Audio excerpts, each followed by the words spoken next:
My name's Keith Jones. I'm the National Specialist for Climate Change for the National Trust. It's a fairly new role, but my remit is quite big, from mitigation to adaptation to culture to people to all sorts of elements. So what I'm going to cover with you today is an area specific to the National Trust in terms of tourism and visitors, but relevant to everybody, especially with governments, and looking at what does climate change and tourism or visitor business look like, and what's it vulnerable to, and therefore do we need to start thinking about in terms of adaptation. Mitigation, as in the lowering of carbon emissions, is fairly well understood, but the adaptation of making a sector fit for the future, as in which future are we talking about, isn't that well developed. The National Trust is seeing impacts across its estate. It's recording increasing insurance, losses, damage, floods, storms, pest and disease, all sorts of stuff. But what does it mean to our day-to-day? What does it mean to the things that we care most about? Things that quite often the tourism industry and the visitor business are dependent on. So what I'm going to share with you is just a very quick canter through what we're seeing and some of the work we're doing.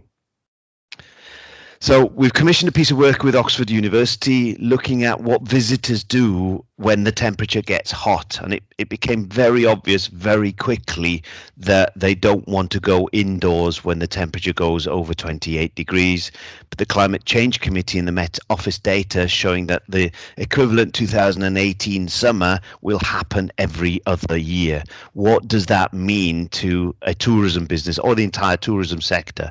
People are going to go to different places. Can the different places take the volumes of people that we're talking about? This is some of the work that we're currently doing.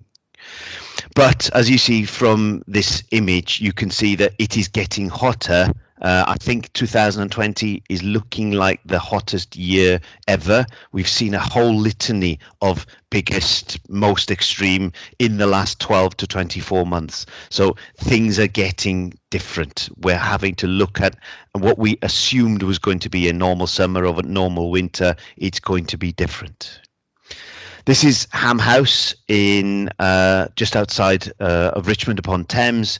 And in 2019, for the first time ever, we had to close a mansion because the internal temperatures were 40 degrees plus. It wasn't a safe place for the volunteers and the visitors. We've never come across this before. So when we're doing a risk assessment, looking at the 2019 to that house, you can see that heat and pest disease play a part in there. But when you go using Met Office data to 2050, you can see that heat in the southeast plays a really big part. But so does pest and disease, and so does flooding. But this is the report card for one place. Every place will have a slightly different report card. But adaptation isn't all about loss. Ham House have planted 500,000 Mediterranean bulbs because the moisture has changed. The normal planting isn't as happy, but these have created a spectacular place. The property has seen a 28% increase in visitors to the property. So adaptation isn't all about loss. There is gain in there if you look for it as well. But what futures are we talking about? This is a piece of work that the Trust did 10 years ago, looking at what different temperatures mean to garden mansion sites. I have a feeling that we're quite close to the 2-degree world scenario in the south already. The 4-degree world will be a completely different place. And so we're not just talking about heat. We're talking about flood, we're talking about drought, we're talking about pest and disease, an awful lot of things. We need to start thinking, we need to start risk assessing. But it's the variability which is the most challenging bit. These two news reports are more or less 12 months apart. One was -5, one was about 20 degrees. So how do you look at, how do you stock, how do you staff, how do you repair when you cannot bargain that a winter will be a winter and a spring will be a spring? It's this variability that we're seeing, which is challenging the National Trust, but I think it's challenging the whole of the UK as well. There's always been weather, but we're getting more extreme. So what are we picking up? So we've got property closures especially because of high wind effect. We're seeing a slow, gradual increase. Carrick-a-Rede in Northern Ireland, 450,000 visitor property is now on average having to close to visitors more and more often. What does 2030, 2040 and 2050 look like there? Do we start to contingency plan? Do we start to look at adaptation to the site? Or do we just accept the variability and therefore the impact on budgets? Wales is not unique in terms of this happening. It's across the UK and across the world, but we're seeing more and more property closures. We're having to close because of high wind events more than anything else, but also because of flood and storm as well. But we've got these iconic sites. We've got these places in Wales which are almost brand Wales, and the National Trust look after them. How long are they viable? How long can we continue to do what we always have done? This is some of the thinking that the National Trust is doing at the moment. How do we adapt? How do we change? How do we recognise the risk? These are the questions that we're currently talking about internally. We're crunching through the data in order to come up with what are the scenarios, what future do these sites are facing onto it.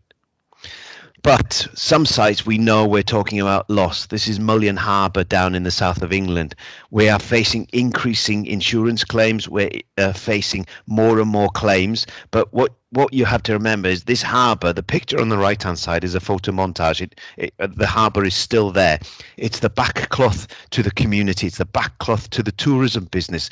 But we cannot just keep throwing money at it. So we're working with the communities and the statutory bodies to see how we can withdraw from the site. When is it too much? When is the storm damage and the repair costs way too big? And therefore, when do we pull back?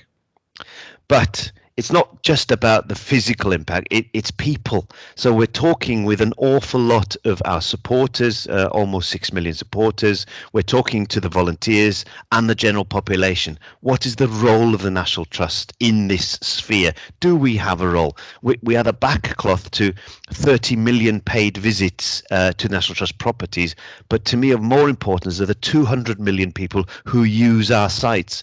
Tourism businesses are built around south side of Snowdon, the Glyderau, the Carneddau, the Brecon Beacons, Abergwesin, and we look after that. But the challenge faced by those sites based on climate change is we're talking about a different place, a different future.